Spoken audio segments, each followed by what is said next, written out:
अरे घर बार नहीं, परिवार नहीं, गांव में मड़ैया भी तो नहीं, जिसका ना घर का ठिकाना पता है ना गांव में मड़ैया है, और जिस समय अगर उन्होंने समाधि लगा ली तो तुमसे बात करने वाला भी नहीं कोई होगा, ऐसे के साथ में विवाह करोगी? अरे जिसे बिल्कुल मोह नहीं है, जिसे काम से भी मतलब नहीं, क्योंकि कुछ दिनों सती से प्रेम रहा, फिर रूठे तो ऐसे रूठे, तरसा तरसा के मार लिया, बन बैठे झूठे के झूठे। तरसा करके सती को मार दिया, जब से रूठ गए तो दोबारा सती से प्रेम से भी नहीं बोले।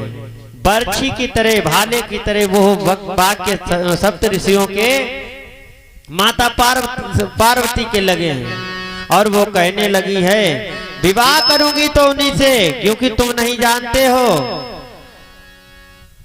मैं अन्य किसी के साथ विवाह नहीं करूंगी।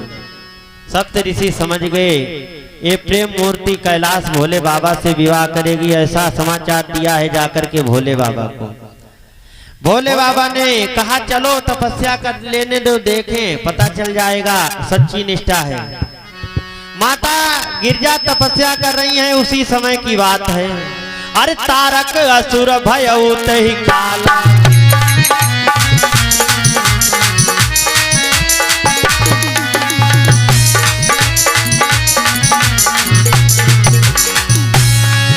अरे तारक असुर भयउ तहि काला, भुज प्रताप बल तेज विशाला, हाथ सब लोक लोकपति जीते, भय देव सुख संपत्ति रीते।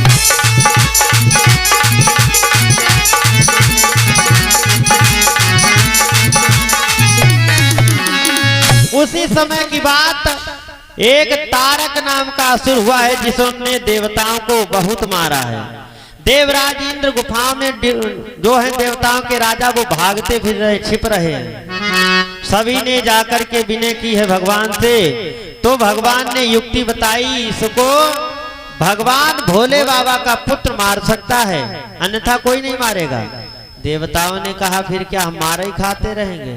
भोले बाबा का तो अभी वो समाधीन है, पहली बात तो उनकी समाधि टूटे, और फिर समाधि के बाद में विवाह हो उनका, विवाह के बाद में तब कहीं संतान होगी, पुत्र होगा, तब तक क्या हम जीवित रहेंगे इसके हाथों से? तो कहा फिर जल्दी करो, भोले बाबा की समाधि से उन्हें जगाओ। इंद्र ने कहा इसकी उलझन के लिए मैं अभी कामदेव को भेजता हूँ। कामदेव के ऊपर सौंप दिया है भार। कामदेव चले हैं, अप्सराओं को, परियों को लेकर के, गंधर्वों को, जो जाकर के कैलाश पर्वत पर बाजे बजाने लगे, नृत्य करने लगे, सारी अपनी माया फैला डाली है। लेकिन भोले बाबा की समाधि बिल्कुल नहीं टूटी है, आसन भी नहीं हिला है। पड़ा न जब मति धीर पर बलवीर का प्रभाव, नाच रंग बे तब बढ़ा कामदेव का चाव। जब किसी का प्रभाव नहीं पड़ा तो कामदेव स्वयं नाचने लगा। अरे सारी बल बुद्धि लगा करके बाकी माया दिखला डाली।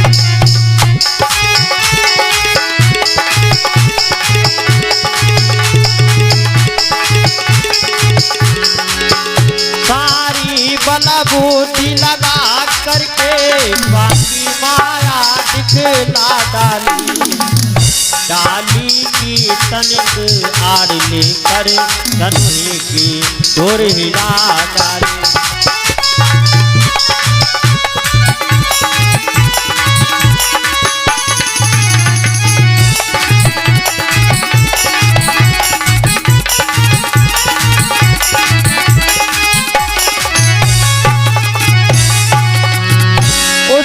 पर वो कुसुम बाण रख कर मारा निशान त्रिपुरारी के। छुट गया ध्यान बाण के साथ खुल गए हमारी के।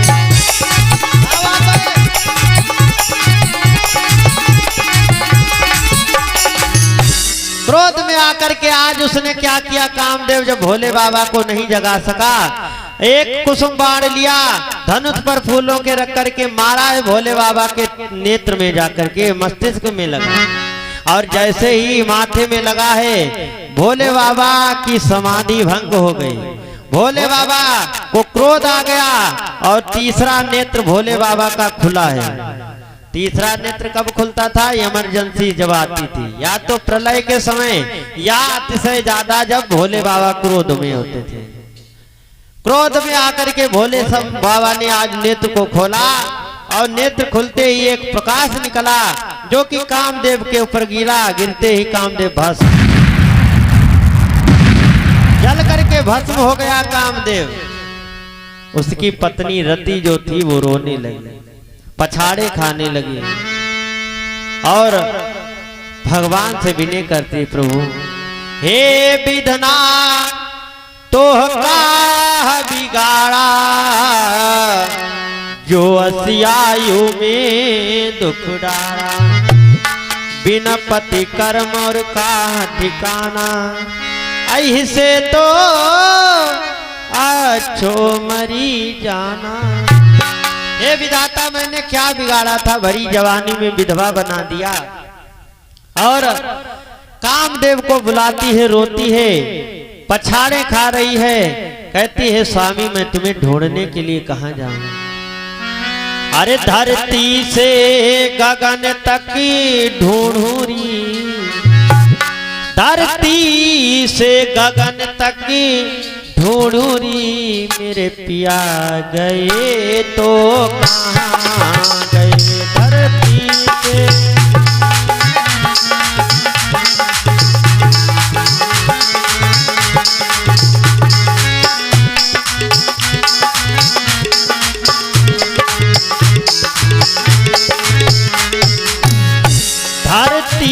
से गगन तक ढूंढूरी, धरती से गगन तक ढूंढूरी, मेरे पिया गए तो कहां गए?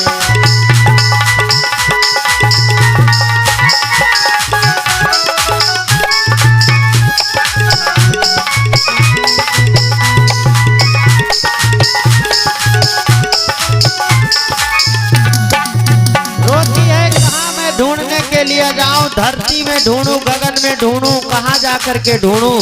और कहती है, पूछती है, हे चांद सितारों तुम बोलो, हे मेघ मल्हारों तुम बोलो,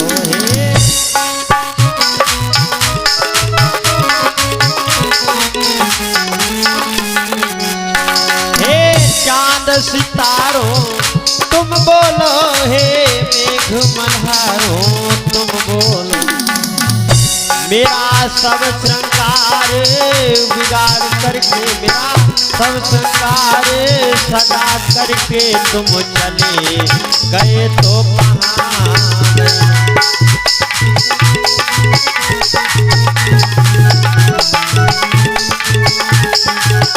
धरती से गगन तक ढूंढूरी, मेरे पिया गए तो कहां गए?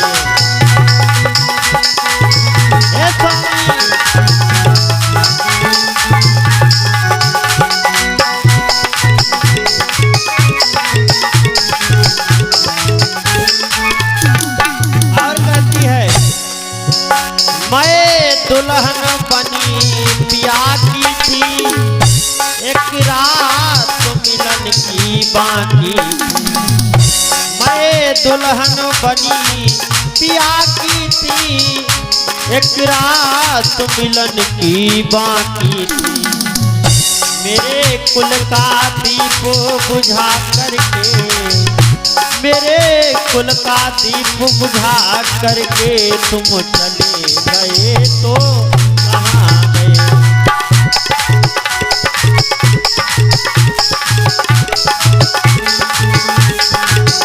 धरती से गगन तक ढूंढूरी, मेरे पिया गए तो कहां गए? धरती से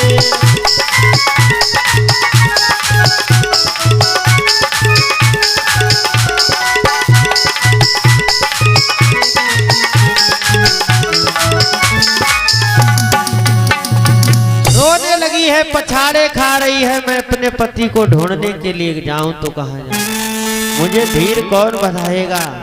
आंखों में आंसू लेकर के पछाड़ खाती हुई रो रही है गाय की तरह। भगवान भोले बाबा समझाने लगे, हे सती दुखी ना हो, जिस पति के विरह में इतनी अधीर हो रही हो, तुम्हारा पति कामदेव तुम्हें द्वापर में मिलेगा। और जब भगवान कन्हैया अवतार लेंगे, धराधाम पृथ्वी में द्वारिका के राजा होंगे और उनका विवाह होगा रुक्मिणी के साथ में। तब रुक्मिणी के गर्भ से पुत्र का जन्म होगा जिसका नाम प्रद्युम्न, और वही तुम्हारा पति होगा। द्वापर में तुम्हारा फिर मिलाप होगा, इसलिए दुखी न हो। सती वरदान लेकर के उसी समय रति जो है अपने पति कामदेव की लाश के साथ में सती हो गई।